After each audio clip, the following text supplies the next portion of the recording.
उम्मीद है ये वीडियो भी आप लोगों को पसंद आई होगी, और अगर आपको वीडियो पसंद आई है तो प्लीज वीडियो को लाइक करिए, शेयर करिए अपने फ्रेंड्स के साथ, और आप अगर चैनल पे नए हैं तो प्लीज चैनल को सब्सक्राइब कर दीजिए ताकि आपको ऐसी ही इंफॉर्मेटिव वीडियोस मिलती रहें।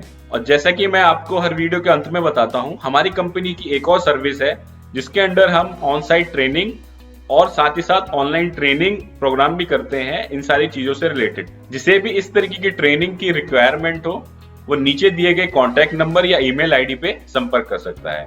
धन्यवाद।